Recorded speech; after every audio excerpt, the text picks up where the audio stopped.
Bienvenidas y bienvenidos a un episodio más de Tangente Podcast. Yo soy Lucy Rodríguez y hoy quiero hablar acerca de algo que he estado viendo en los periódicos, pero que me da curiosidad si solo es porque es una temporada, porque empieza el verano, o qué es lo que está pasando, que los corruptos salen libres. Pero antes de empezar la discusión, pues quiero recordarles que por favor se suscriban a nuestro canal de YouTube, que estamos celebrando ya más de 25,000 suscriptores. Yeah. 4 millones de vistas. Y también nos pueden seguir en nuestras redes sociales como Tangente GT, nos encuentran en todas las redes sociales. Y bueno, para hablar de este tema tengo hoy a dos invitados. Ella es María del Carmen Peláez, ella está a cargo de la investigación de corrupción en Diálogos, o bueno, no sé si tienes un equipo, hay todo un equipo, pero es parte del equipo de investigación de corrupción en Diálogos Guatemala. Bienvenida. Gracias. Y tengo también a Alfredo Ortega, él es uno de nuestros licenciados de confianza aquí en Tangente Podcast, profesor universitario de Derecho, ¿qué? Egresado de Oxford, ¿qué más es? Me gusta el derecho internacional. Eso. Pues lo han visto seguramente en otros capítulos porque es uno de nuestros invitados recurrentes. Bienvenido, Alfredo. Muchísimas gracias siempre por invitarme. Y bueno, como decía al principio, pues yo no sé si a ustedes les ha pasado, pero yo últimamente en redes sociales y en la prensa, todas las mañanas me entero que un sospechoso de corrupción, o a veces una de esas personas que vimos en alguna conferencia de prensa o en las noticias, que había estado involucrado en un caso de corrupción, resulta que sale libre, que no hay mérito, que el MP no presentó suficientes pruebas y ahora está libre con sus millones, sospecha uno, ¿no? Porque esa es como la impresión que queda. Claro. Hemos visto recientemente Juan de Dios Rodríguez, sí. Sí, ¿verdad? De Leaks. Vimos por ahí a Luis Rabé, que todos sabemos que está involucrado en este caso. Rodríguez es Juan de Dios. Sí. Es que no me gusta porque yo también soy Rodríguez. Es por eso. Por eso no quiero decir Rodríguez. No, pero no estamos emparentados, gracias a Dios. Luis Rabé, que todos sabemos que estuvo involucrado en este caso de Plazas Fantasma en el Congreso, mientras él fue presidente del Congreso. Es que aquí no sé qué tanto cuidarlo de la presunción de inocencia, de decir como presuntamente, supuestamente, cuando mucha de esa evidencia se hizo pública también. Como están las cosas, yo diría que vamos a agregarle presuntamente a todo, porque si no nos van a iniciar un caso en el MP, ¿verdad? Sí, porque todos son inocentes por lo visto. No, más bien, yo diría más bien porque el MP les pareciera estar al servicio de esta gente, ¿no? Entonces, si se enojan, probablemente lo siguiente es que nos inicien un caso en el MP. Entonces, vamos a agregarle presuntamente y según la información públicamente disponible, ¿verdad? Sí. Y entonces, pues, por eso les invitaba a ustedes. Quería empezar tal vez contigo, María del Carmen, ¿qué encontraste acerca de estos casos? Y bueno, de acuerdo con tu investigación con Diálogos, ¿esto qué implica para la institucionalidad en Guatemala, digamos, en especial del sector justicia? Pues yo creo que sí es una situación bastante alarmante, ¿verdad? La que nos estás contando, que va más allá de la percepción, porque yo justo hice el esfuerzo de ver en el último mes quienes habían sido beneficiados de alguna manera, ¿verdad? Y me encontré con que al menos son 9 casos, ¿verdad? Está el de Juan de Dios Rodríguez en el caso asalto al Ministerio de Salud, Ronnie López en el caso manipulación de justicia, que es por el asesinato del papá de Melgar Padilla, Luis Rabé en Plazas Fantasmas, David Barrera en B410, Manuel Valdizón en Odebrecht, Carlos Batres Gil en Odebrecht también, Álvaro Sinibaldi en Construcción y Corrupción, Velázquez Monge en el caso de Aeronáutica Civil y Jorge García Silva en el caso del INSIBUME. Todo esto solo en el último mes.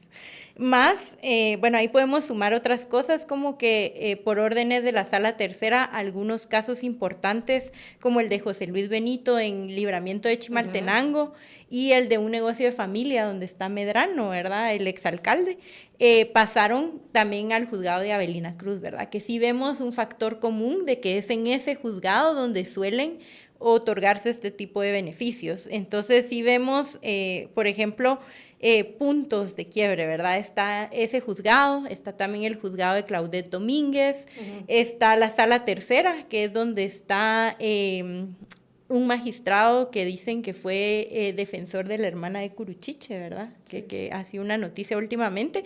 Y está también la Sala Primera de Mayor Riesgo, ¿verdad? Creo que en esos órganos jurisdiccionales es donde estamos identificando estas prácticas recurrentes de otorgar beneficios, que también tiene su contraste, ¿verdad?, con el juzgado de Freddy Orellana, ¿verdad?, en donde vemos más bien la criminalización. Entonces, sí es algo que nos hace entrar en un debate, ¿verdad?, porque prácticamente estamos viendo dos caras de una moneda: impunidad absoluta para casos donde sí habían pruebas sólidas de corrupción, y otros casos en donde no vemos ninguna prueba, no vemos ningún indicio válido. Y si quieres celebrar estas victorias de Guatemala, bueno, la de hoy no sé si va a ser victoria, pero vamos a ver.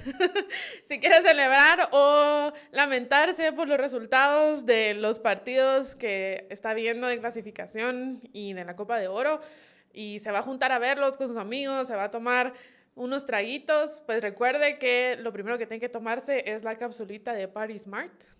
Party Smart le cuida el hígado y también previene todos esos molestos síntomas del día siguiente, de la resaca o la goma, ese dolor de cabeza, boca seca, debilidad, etcétera. Todo eso se lo evita si se toma la pastillita de Party Smart, que encuentra en farmacias y Super 24, y además tiene un precio muy accesible. Y se está usando incluso de figuras como la prisión preventiva. Ajá. Se está hostigando a las personas probablemente para que acepten cargos. Entonces sí estamos viendo, creo yo, una situación bastante grave del sistema de justicia, que nos pone en tela de juicio qué tanto está funcionando nuestra normativa, ¿verdad? Yo tengo muy presente, por ejemplo, un tuit de Juan Francisco Sandoval que hasta habla de que se reinventaron el Código Procesal Penal por esta orden de captura que emitió la Sala Tercera contra Iván Velázquez y Luz Adriana Camargo.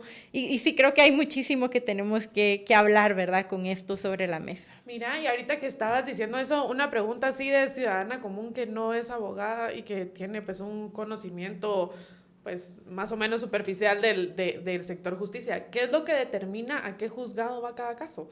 Porque qué casualidad que tú hacías el listado y son casos de alto perfil. O sea, casos que vimos en la prensa, casos que vimos en, no sé, en redes sociales, que todos conocemos, que digamos no es sorpresa para nadie que quieran, por ejemplo, procesar a un Manuel Bandizón, por ejemplo. Pero ¿qué es lo que determina? O sea, ¿cómo le hace para que la suerte le llegue y que cabal le toca al juzgado de Avelina Cruz? Pues hay varias situaciones acá, ¿verdad? Creo que una es la materia, ¿verdad? Cuando declaran los casos en mayor riesgo, pues son limitados, digamos, los juzgados que podrían llegar a conocer ese caso, pero aún así, por un principio que se llama juez natural, pues tiene que ser algo aleatorio, ¿verdad? Uh-huh. Lo que yo he visto que hacen es vincular los expedientes, ¿verdad?, para que necesariamente el mismo caso vuelva a caer a la misma juzgadora que ya estaba conociendo un caso similar, ¿verdad?, que se pueda traer, que es lo que han hecho, por ejemplo, con el caso Corrupción Semilla, ¿verdad?, que le llaman ellos. Todas las conductas que podrían encuadrar en ese caso buscan que estén dentro del mismo expediente para que siempre sea Freddy Orellana el que conozca.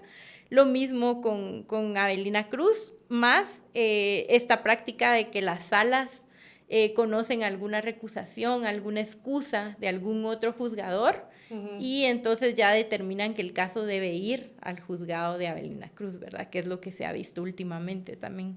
O sea que sí hay como mecanismos o mañas o cosas leguleas que permiten que el caso vaya dirigido y que entonces pues se pueda tener como que cierta predictibilidad si sos el abogado defensor de uno de estos acusados de corrupción. Alfredo, te iba a preguntar si esto que vemos en la prensa y estos casos de alto nivel son algo aislado o es parte de un deterioro o de un retroceso de nuestro sistema de justicia. Claro, yo creo que más bien son evidencia anecdótica de una tendencia más grande, ¿no? Y creo que eso es lo más preocupante digamos, porque, claro, ¿verdad? La audiencia se preguntará, bueno, ¿y a mí qué me importa que este señor Juan de Dios Rodríguez, ¿no?, regrese a sus millones y a sus carros de último modelo y carros deportivos, ¿no? Porque al final, pues yo estoy trabajando en mi cotidianidad y qué sé yo, ¿no? Bueno, yo creo que le es importante para el ciudadano a pie por dos razones. Uno, porque si hacemos como hacemos cuentas con todos los casos, sospecho que son varios cientos de millones de quetzales perdidos, sencillamente perdidos del erario público, que ya no se van a poder recuperar porque pues pudo más. Voy a hacer una pausa para recordarles que si están planeando un evento especial y quieren sorprender a sus invitados con deliciosas opciones gastronómicas, no tienen que buscar más, porque en Cocina y Más se especializan en crear experiencias culinarias memorables para todo tipo de eventos. Ellos se adaptan a sus gustos y necesidades específicas y pueden planificar desde una boda elegante hasta una reunión corporativa o una fiesta íntima, y también cuentan con servicio completo o solo ir a traer los alimentos o bueno, entregarlos también, y ellos van a hacer que su evento sea inolvidable. Hagan de su propio evento una experiencia gastronómica extraordinaria con Cocina y Más, escribiendo al 5923-9198. Es el 5923-9198 y ahí pueden obtener más información y a la vez reservar su fecha. Así que no esperen más para llevar su evento al siguiente nivel con Cocina y Más Catering. La eficiencia del Ministerio Público, ¿no?, en archivar estas cosas.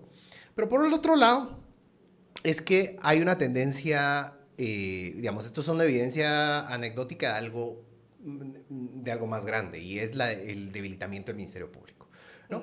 Es decir, a veces escuchamos de manera aislada, y esto creo que sería buenísimo que lo podría investigar Diálogos, ¿no? Digamos, porque... Una propuesta, le vamos a hacer. Sí, aquí haciendo como un poco la sugerencia, ¿no? Es decir, hemos escuchado constantemente noticias de fiscales de carrera destituidos, fiscales de carrera que han sido trasladados, obviamente para provocar su renuncia, ¿verdad? Porque entonces los mandan a lugares recógnitos, lejos del lugar donde viven. Sobre todo fiscales de carrera.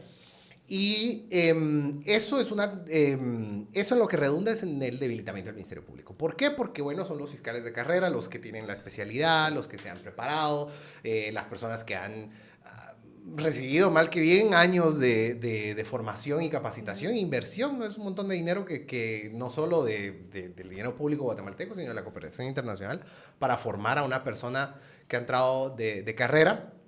Y entonces cuando tenemos menos de esas personas, pues tenemos menos capacidad institucional del Ministerio Público para investigar, para, digamos, desplegar todas las capacidades institucionales que tendría que tener el Ministerio Público, ¿no? Bueno, ahora, todo esto, ¿en qué se traduce? ¿En que las tasas de impunidad va a incrementar? El Ministerio Público va a tener menos capacidad para combatir los fenómenos criminales que enfrentamos en Guatemala. Y entonces, bueno, aquí voy a proponer algo que creo que podría, desde Diálogos, un think tank. Tome nota, María. Un think tank tan importante como Diálogos podría explorar, ¿no? Y es que la propuesta que les vengo a plantear acá es que veo una tendencia inversa. En cuanto a la cantidad de condenas del Ministerio Público en determinados delitos que vamos a usar de proxy, ¿no? Ya sea homicidio, asesinato, extorsión. Eso se está reduciendo y digamos, ya ha sido consistentemente menor en la cantidad de condenas y la cantidad de personas procesadas por esos delitos durante la gestión de Consuelo Porras. Y el aumento de violencia homicida, sí, ¿no? Es decir, no es por los datos de Diálogo sabemos que no es una percepción. Hay ya una tendencia decidida en un incremento al alza de la violencia homicida y otros delitos violentos. Ahí me corregirás. Pero entonces, no es porque me guste decir se los dije. Pero se los dije. Pero digamos, habrá un programa como del 2021, creo que estuvimos con Daniel Ehring. No, pero del 2021 no. No, 2023. No, de hace ratos. Después Vaya, de la pero si Tangente nació en 2023. Entonces yo vengo diciéndolo desde el 2021. Fíjese que en la radio puede ser. Yo recuerdo haberlo hablado con Daniel Ehring. Ajá. Y es que les dije, esto de haber puesto a Consuelo Porras y haberla perpetuado en el cargo le va a costar en sangre Y esas fueron las palabras que utilicé. Le va a costar en sangre a la ciudadanía guatemalteca. ¿Por qué? Porque si ponemos a gente incapaz, pues obviamente el resultado es que vamos a tener no vamos a tener resultados en las cosas que nos interesan, ¿no? Y entonces, bueno, sí, la lucha contra la corrupción es importante, yo qué sé, pero lo que estaba detrás de debilitar al Ministerio Público desde Consuelo Porras 1 y después en Consuelo Porras 2 ha sido el debilitamiento sistemático del Ministerio Público y sus capacidades de investigación criminal y de combatir fenómenos criminales complejos, como lo es la violencia homicida y las pandillas, ¿no? Que esto no es un tema de policías y ladrones, sino es un tema de la persecución de un fenómeno criminal que requiere entender estructuras criminales, estructuras de macrocriminalidad, qué tanto de esta alza en el homicidio, en la tasa de homicidios, está relacionada con la violencia vinculada a las pandillas o al narcotráfico.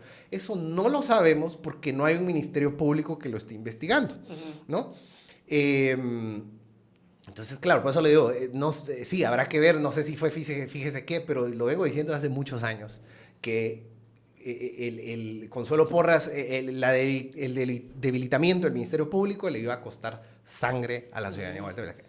Ahorita estamos viendo ya cómo... Esa sangre. Esa sangre, ¿no? O sea, los síntomas de una enfermedad grave que ha sido la destrucción sistemática de lo poco que se había podido fortalecer el Ministerio Público. Entonces, cuando decía que era una tendencia inversa, es que ya hay como literatura especializada que había encontrado la tendencia positiva. Es decir, desde el 2007 al 2015, 16 por ahí, aquí me corregirá desde diálogos. No, porque es que María Carmen maneja los datos de, bueno, no sé si maneja los datos del Observatorio de Violencia, obviamente sí, ¿verdad? Los de violencia. Más o menos. Sí. Bueno, está bien, si no los buscamos acá. Pero entonces, lo que iba a decir es que el profesor, su apellido es Guillermo, no es Guillermo, es... bueno, es un profesor de la Universidad de Notre Dame, apellido Trejo. Él estudió, digamos, una de las cosas que ha estado estudiando es esa disminución de la violencia homicida en Guatemala, porque a diferencia de otros países de la región, la tendencia ha sido decididamente hacia abajo y ha sido exclusivamente, o se la podemos atribuir al fortalecimiento del sistema de justicia. No es artificial como la de Bukele, que tienes un montón de gente presa, sino que es el desmantelamiento sistemático de organizaciones criminales, y bueno, eso fue lo que se introdujo en la gestión de Claudia Paz y Paz, si no estoy equivocado, de la investigación criminal en atención a fenómenos criminales y estructuras de macrocriminalidad.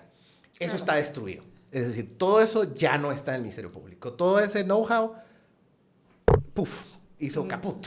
Y han sido 10 años, ya casi 10 años, pues, de desmantelar eso sistemáticamente. Entonces, sí, es problemático que estén saliendo estos amiguitos, ¿verdad? Y que vayan a disfrutar sus millones. Sí, es indignante, pero lo más problemático de esto es los efectos para las personas de a pie, ¿no? Es, si los asaltaron y antes no los asaltaban, imagínense, ¿verdad? No hay un ministerio público que vaya a identificar esa pandilla, que identifique si es un fenómeno criminal de esa zona en particular o si es una banda criminal que está en toda la ciudad. Eso no lo sabemos y no lo vamos a ver porque pues tenemos un ministerio público que lo que se dedica es archivar. O sea, es como una incompetencia deliberada, digamos. Como con tal de que no hayan las capacidades para investigar a estas personas a las que se está beneficiando, tampoco las hay para investigar las cosas que quizá, pues no es que quieran beneficiarles, pero es como una externalidad, ¿no? Es una externalidad, esa es la palabra, creo que es la mejor palabra para describir este fenómeno, es una externalidad.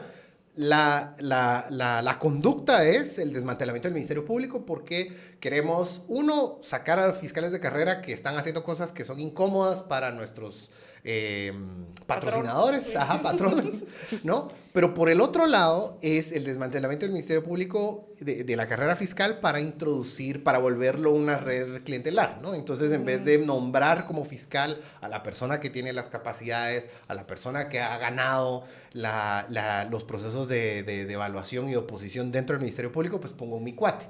Y entonces, claro, el cuate no va a poder leer y escribir mucho, como es el caso del señor Curruchiche, ¿no? Ajá. Sabemos, y es público, es de público conocimiento, que él ni siquiera había ganado la evaluación para llegar a ser fiscal, ¿no? Eso es público, ¿no? Así como él, hay muchos casos, ¿no? Entonces, ¿a quién queremos liderando una fiscalía? Exactamente. ¿No? ¿Queremos a alguien que esté por conveniencia política o queremos a alguien que se haya ganado el espacio a pulso y que sea producto de una carrera fiscal? Entonces, la externalidad, y entonces, bueno, aquí vamos a pedir efectos especiales a la producción, perdón, ¿verdad? Para cumplir con la tradición. Para cumplir con la tradición, la externalidad la podemos ver aquí, ¿no? Producción, aquí sí nos pueden agregar la gráfica de datos de la balanza. Yo estoy aquí hablando un montón de flores de diálogos, pero es una excelente herramienta. Entonces aquí ustedes pueden ver la tendencia clara, ¿no? De cómo estos son delitos contra la vida. Aquí solo tengo 3 delitos: homicidio, asesinato y ¿cuál es el otro que tengo? Y homicidio simple, ¿no? Y entonces, digamos, no hay que ser un genio de los datos para darse cuenta de la tendencia de cómo se ha reducido la cantidad de gentes condenadas por estos delitos. Y eso obedece a muchas gracias, producción. El rosadito era los casos desestimados, que yo creo que van a ver ahí un aumento en lo rosado. Claro, claro. Y entonces aquí está lo que también podemos ver gráficamente, esta cantaleta del aumento de la eficiencia del Ministerio Público. ¿Y cuál es este aumento de la eficiencia? Básicamente que hay muchos más casos que están siendo archivados, muchos más casos que están siendo desestimados, pero eso no es un indicador de eficiencia. Eso es un indicador de qué tan rápido están desechando los casos, ¿no? Y entonces aquí la audiencia no nos dejará mentir. ¿Cuántas personas han puesto una denuncia y en cuestión de horas les están archivando sus casos, les avisan que ya se archivó el caso o incluso el mismo portal del MP, uno mete su denuncia y ya automáticamente viene el desistimiento, ¿no? Eso no es eficiencia. Eso lo defendió por mucho tiempo un grupo importante del sector privado que decía que, ay, wow, esto de verdad. Sí, hasta premio y abracito y sí. Eso era una vergüenza en aquel momento y es una vergüenza al día de hoy, ¿no? Entonces, lo que estaban defendiendo es, perdón, producción otra vez, es esto. Menos personas vinculadas a crímenes graves están siendo procesadas y esto es el producto y es responsabilidad de las personas que promovieron a Consuelo Porras en la primera vez que llegó y en la segunda vez. Sí, o sea, básicamente compraron su impunidad a precio de un crecimiento en la criminalidad, ¿no? Y bueno, tú decías aquí varias cosas de consecuencias que tiene esto, ¿no? Está la gente que está en casos de alto impacto de corrupción que están saliendo libres, que eso tal vez te puede indignar, pero luego tenés un ministerio público que deliberadamente se está volviendo inepto, ¿no? Y se está desmantelando el conocimiento y el know-how que adquirió por 10 años o más. Y luego está otro, y aquí tal vez te quería pedir a ti, María del Carmen, tu apoyo, que es también lo que llamamos en política como un efecto demostración, ¿no? Al final, el MP está causando un efecto de demostración al dejar libres a estas gentes, porque está diciendo como, mire, si usted es de nuestro bando y comete crímenes, se gana a nuestro favor, pues va a salir libre y en Guatemala se vale, ¿no? Se vale ir a ejercer supuestamente servicio público, pero en realidad a llenarse los bolsillos y luego sale impone como que nada, ¿no? Es como, bueno, va un par de días al juzgado y luego chao. ¿Qué impacto tiene esto ya sobre la institucionalidad en sí, o cómo cambia esto todo el fenómeno de corrupción en Guatemala? Sí, creo que esa es una pregunta muy interesante porque justamente esta falta de certeza de castigo, ¿verdad? Estos altos índices de impunidad repercuten directamente en la cultura de legalidad, ¿verdad? En la cultura de las consecuencias. Y yo creo que ese es uno de los problemas estructurales más grandes a los que nos enfrentamos históricamente como población, ¿verdad? Que es a esa certeza de que no va a haber una consecuencia por la conducta que se está cometiendo y entonces se comete, ¿verdad? Muchas veces lo que se plantea es que nos falta educación, que en Europa están mucho más avanzados culturalmente que nosotros, pero realmente yo creo que nuestro verdadero problema es que todo el mundo sabe que no va a tener consecuencias por lo que está haciendo, ¿verdad? Uh-huh. Y que si realmente estuviéramos en otro sistema en donde sí funciona el principio de legalidad, en donde sí funciona el sistema penal y la institucionalidad pública en general, pues todas las personas se adaptarían, ¿verdad? A esta nueva realidad, pero como estamos en esta, pues es imposible pensar que las personas solo por buena voluntad, ¿verdad? Sabiendo que no van a haber consecuencias, no vayan a incurrir en esto, sumado a que también hay incentivos, ¿verdad? De hacer este tipo de trampas o de cometer este tipo de cuestiones porque las cosas terminan saliendo mejor o más fácil. Uh-huh. Entonces, si tenemos un problema gigantesco con esto, que lo tenemos que asumir, ¿verdad? Y entender esta relevancia de que realmente estas instituciones tan clave funcionen para demostrar que sí hay consecuencias, para fortalecer la cultura de legalidad y también para proporcionar todas las garantías a la ciudadanía, ¿verdad? De Ajá. que pues cuando se cometa una conducta de esta naturaleza se van a respetar los derechos, va a ser un proceso público, transparente, que es otra cosa que nos han quedado a deber, ¿verdad?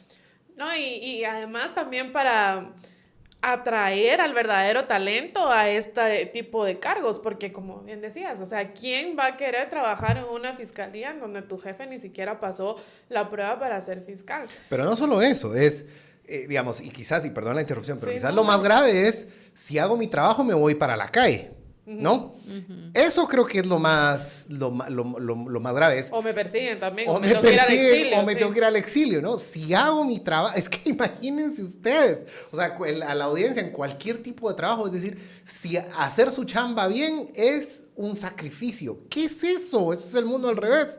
Y bueno, de nuevo, aquí nos podemos pasar horas hablando de evidencia anecdótica, pero el otro día había un tuit, de hecho aquí producción, ¿verdad?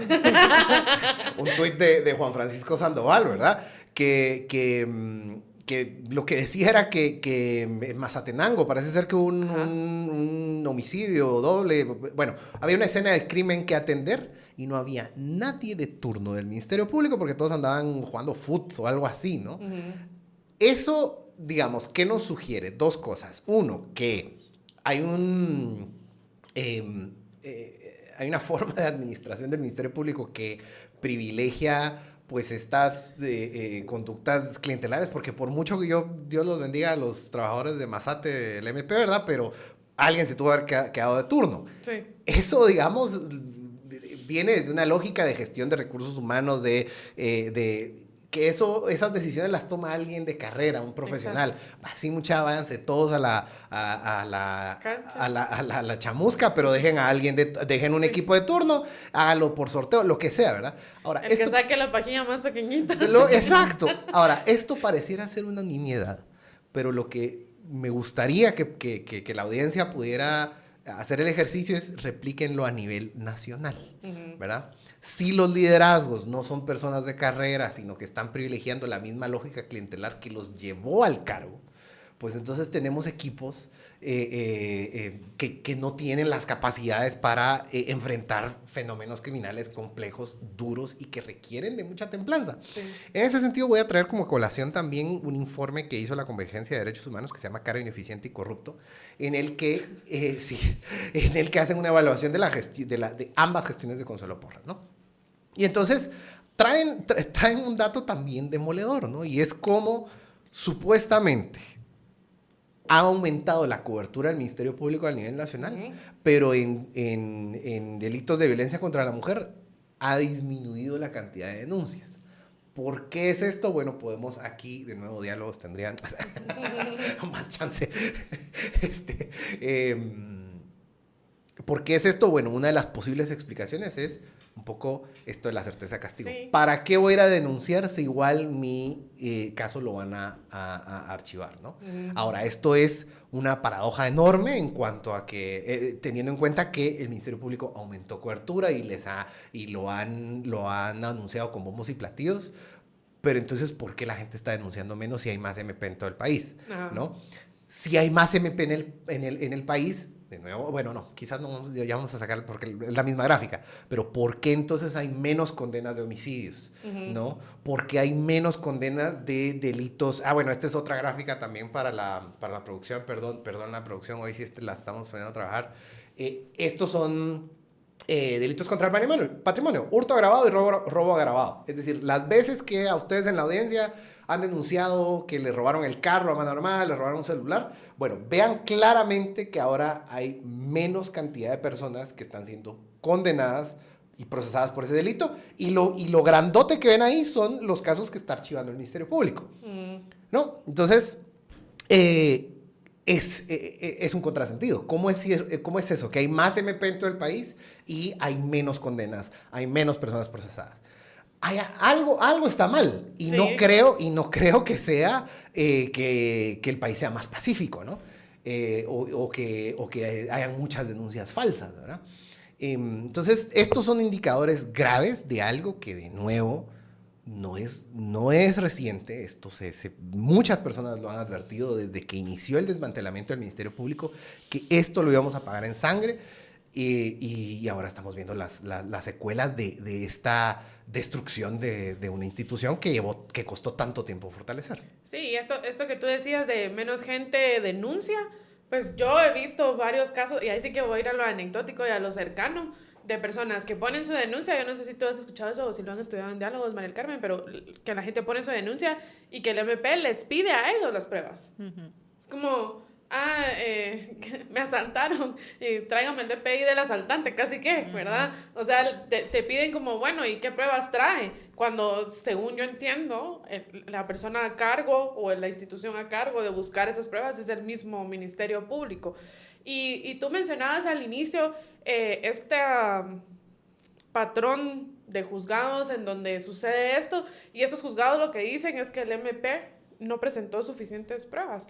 No sé, pues además de lo que ya nos mencionaba Alfredo de este retroceso en capacidades del MP, no sé si hay algo más o algún otro elemento que han estudiado de por qué se da este fenómeno. Sí, definitivamente el desmantelamiento al Ministerio Público es un factor clave, ¿verdad? Luego también definitivamente... no podemos perder de vista que también hay un incentivo, claro, ¿verdad?, atrás de esto.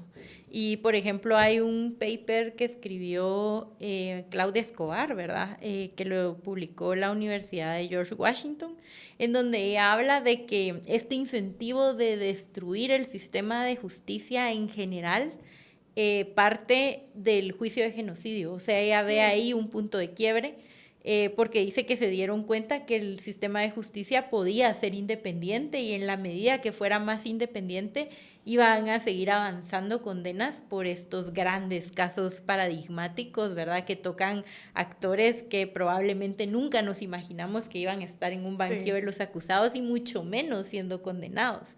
Entonces ella desde ahí identifica este proceso y pues lo ve en su propio caso, ¿verdad?, en cómo ella tuvo que dejar su carrera como magistrada por las presiones que recibió a través de Woody Rivera y demás en aquellas comisiones de postulación de 2014, y luego a partir de ahí hemos visto pues cómo progresivamente cada vez las comisiones de postulación reflejan estas debilidades, ¿verdad?, de poder seleccionar a los perfiles con más independencia y a partir de parámetros verdaderamente meritocráticos y demás, hasta llegar a este momento, ¿verdad?, que creo que es el punto más crítico de la era democrática, por lo menos, ¿verdad?, y que sí nos pone en tela de juicio, ¿verdad?, de qué tanto esto va a seguir repercutiendo en nuestra institucionalidad, en nuestra democracia, en nuestro Estado de Derecho, o va a poder frenarse próximamente cuando haya relevo de autoridades en instituciones clave como el propio Ministerio Público. Sí, y yo creo que esto que estás mencionando también se vincula a lo que mencionabas antes de la certeza de castigo. Yo creo que en el momento en que empezó a haber una probadita de certeza de castigo hacia ciertos grupos que la encuentran incómoda, ¿verdad?, de esos que te dicen que para mis amigos todo, pero para mis enemigos la ley, pero cuando la ley le llega a ellos, ahí sí ya no les gustó, ¿no? Es uno de esos puntos de quiebre también, ¿no? El decir, yo quiero certeza jurídica, siempre que esa certeza jurídica no me toque a mí. Y son estos mismos grupos los que luego se ve que van apoyando a Consuelo Porras, que buscan electoralmente candidatos que van a procurarles la impunidad que estaba de repente en riesgo, ¿no? Sí, yo creo que es... esta parte de los incentivos definitivamente hay que tomarla en cuenta para tener la película completa de qué es lo que estamos viendo hoy en día. Perdón, Dale. quisiera agregar otra cosa, hablando de los incentivos y buscando responsables, ¿verdad? Porque, pues, ¿qué le queda a uno más que señalar? ¿Verdad? Desde el sin poder, lo único que queda es quejarse, pues, fue fulano.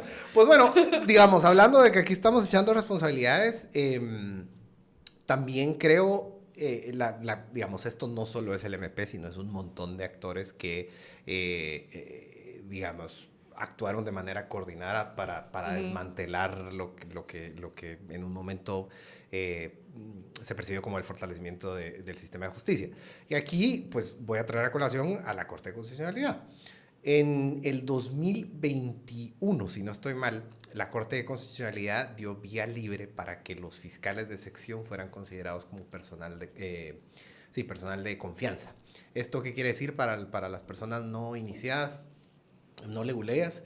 Es que con las reformas que hubo en la ley, en la ley orgánica del MP en el 2016, digamos que se generó se aseguraron algunas garantías de independencia para los fiscales de carrera. Es decir, les daba un montón de estabilidad.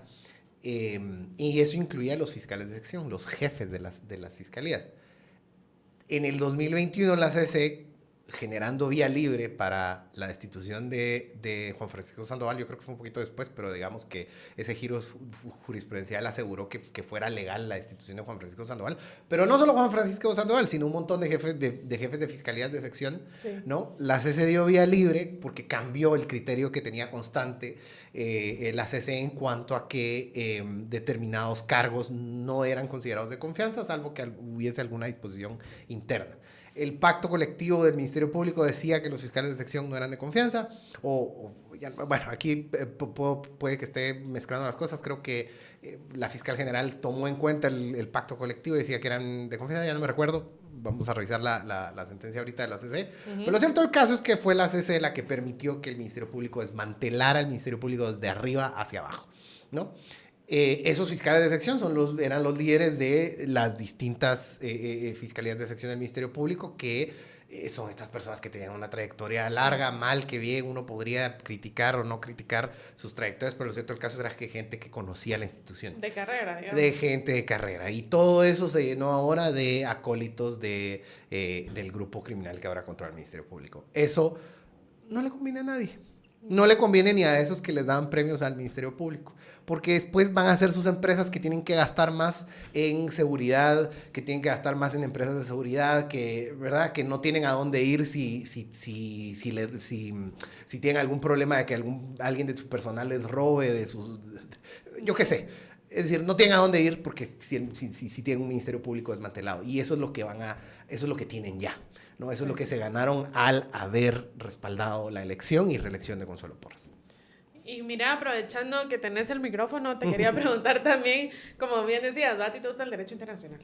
Pero hemos visto que internacionalmente pues hay sanciones y se han redoblegado las sanciones ahora la Unión Europea a ciertos actores criminales, entre ellos pues toda la cúpula del MP, ¿no? Y por el contrario, como bien mencionaba María del Carmen, ¿verdad? Que aquí hay dos caras de la misma moneda, ¿verdad? La cara de la impunidad, ¿verdad? Para mis amigos todos, para mis amigos todos, y luego la parte de la persecución para mis enemigos la ley, ¿no? Y en este caso vemos como personas que tuvieron que salir de Guatemala por ser perseguidas, como Virginia La Parra, que ahora están recibiendo premios internacionalmente fuera del país, o sea, están premiando a los que tuvieron que salir huyendo, y como guatemalteco uno dice, O sea, ¿cómo es posible que el premio lo hayan tenido que encontrar afuera? Porque aquí adentro los están persiguiendo y no pueden tocar territorio nacional porque los reprimen y los torturan y los encarcelan. Mientras que la gente que está sancionada internacionalmente es la que está liderando el sector justicia. Entonces, más allá de esta percepción y de esta indignación y de pues todo los sentimientos que nos puedan hacer sentir estas cosas, ¿qué impacto tiene en términos de derecho internacional en Guatemala? O sea, ¿cómo afecta esto cosas como la inversión extranjera o como, no sé, la celebración de convenios internacionales o la lucha contra el crimen cuando es entre varios estados y demás? Sí, bueno, creo que sí, la pregunta como tiene varias respuestas. Estrictamente desde el derecho internacional, yo diría... digamos, creo que no es una respuesta estrictamente legal, sino más bien política, ¿no? Y es la percepción que se tiene del Estado. En cuanto a lo legal, hay mucho que decir sobre la falta de certeza jurídica, digamos, con estos disparates, hablando de disparates jurídicos de la CC, ¿verdad? Esto del retiro de la reserva del artículo 27 y la decisión, bueno, pero ese es otro tema. Esa es como la percepción o la percepción de certeza jurídica en el país. Para responder a tu pregunta, que creo que es más política que legal, voy a otra vez producción, perdón. Hoy sí producción. Hoy sí traía muchos recursos. Hoy sí traía muchos recursos, así es. Y qué pena quienes nos están escuchando en Spotify y no pueden ver esto, pero les voy a describir lo que van a ver ahorita. Ven. Lo que están viendo aquí es un mapa de las sanciones que ha impuesto Europa a nivel global, ¿no? Y entonces los que están en colorcito más oscuro son países en los que hay sanciones pues eso, del Consejo de Europa, ¿no? Entonces, que en las Américas, solo en Venezuela, Nicaragua y en Guatemala hay personas sancionadas, personas y organizaciones sancionadas. Ahora, pues en África, Asia, o sea, ven, ahí está Rusia. Bueno, hay un común denominador en todos los países sancionados. Son países con una débil institucionalidad, son países que no tienen Estado de Derecho o que tienen Estado de Derecho muy débil. Y claro, si yo veo ese mapa como una persona que está, como un inversor, yo qué sé, italiano, ¿no? Y está pensando, ¿dónde voy a invertir en las Américas, no? Y entonces veo este mapa, ¿no? Y pues obviamente no voy a ir a meter ni a Nicaragua, ni a Venezuela, ni a Guatemala, ¿no? Es decir, sí es un costo reputacional enorme para efectos de la recepción de inversión extranjera directa, por un lado. Por otro lado, también en el tema de las relaciones internacionales de Guatemala, ¿no? Y la percepción de otros socios comerciales de Guatemala, digamos, a nivel estatal, qué confianza les genera que las propias instituciones públicas estén persiguiendo a funcionarios de gobierno. No, es decir, el costo reputacional como marca país, como por la percepción de certeza jurídica que pueda haber, es decir, es enorme. Es decir, este mapa no es... no debería ser chiste, no lo deberíamos tomar a la ligera, ¿no? Es decir, en el catálogo de organizaciones sancionadas por el Consejo de Europa, pues está Hezbollah, está la Yihad Islámica, está, una serie de organizaciones terroristas, está la Fundación contra el Terrorismo ahora, ¿verdad? Está Consuelo Porras, es decir, es a ese nivel de descrédito al que ha llegado el Ministerio Público actual, ¿no? Terrible, sí. Y bueno, habíamos mencionado también comisiones de postulación, mencionaste. ¿Será esta una oportunidad de oxigenar el sector justicia o se ve color de hormiga? ¿Cómo estamos allí?